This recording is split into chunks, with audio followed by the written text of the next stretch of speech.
2026 ലോകകപ്പിലെ group L ഫിനാലെയിൽ തകർപ്പൻ ജയത്തോടെ ഇംഗ്ലണ്ടും ക്രൊയേഷ്യയും നോക്കൌട്ട് റൗണ്ടിലേക്ക് യോഗ്യത നേടിയിരിക്കുകയാണ്. പാനമയെ എതിരില്ലാത്ത 2 ഗോളുകൾക്ക് തകർത്താണ് തോമസ് ടുഷേലിന്റെ ഇംഗ്ലണ്ട് ഗ്രൂപ്പ് ജേതാക്കളായത്. മറ്റൊരാവേശ പോരാട്ടത്തിൽ ഗാനയെ വീഴ്ത്തി ക്രൊയേഷ്യയും 2ാം സ്ഥാനക്കാരായി റൗണ്ട് ഓഫ് 32ലേക്ക് മാർച്ച് ചെയ്തു.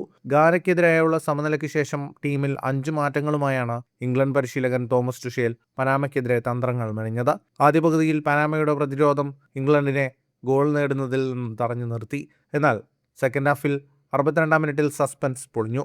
ബുക്കായോ സാക്ക എടുത്ത കോർണർ കിക്ക് മനോഹരമായ ഒരു വോളിയിലൂടെ വലയിലെത്തിച്ച് ജൂഡ് ബെല്ലിംഗ്ഹാം ഇംഗ്ലണ്ടിന് അർഹിച്ച ലീഡ് സമ്മാനിച്ചു. ഗോൾ വീണതോടെ പനാമ പ്രതിരോധം തകർന്നു. തുടർന്ന് ബെല്ലിംഗ്ഹാമിന്റെ ബോക്സിലേക്കുള്ള ക്രോസ് ഒട്ടും പിഴയ്ക്കാതെ തകർപ്പൻ ഹെഡറിലൂടെ ക്യാപ്റ്റൻ ഹാരി കെയ്ൻ വലയിലെത്തിച്ചു. ഈ ഗോളോടെ ലോകകപ്പ് ചരിത്രത്തിൽ ഇംഗ്ലണ്ടിനായി ഏറ്റവും കൂടുതൽ ഗോൾ നേടുന്ന താരമെന്ന റെക്കോർഡ് ഹാരി കെയ്ൻ സ്വന്തമാക്കി. 11 ലോകകപ്പ് ഗോളുകളോടെ ഇതിഹാസ താരം ഗാരി ലിനേക്കറുടെ റെക്കോർഡാണ് കെയ്ൻ മറികടന്നത്. ഇതേ ഗ്രൂപ്പിൽ നടന്ന മറ്റൊരു കടുത്ത പോരാട്ടത്തിൽ ക്രൊയേഷ്യയും ഗാനയും ഏറ്റുമുട്ടി.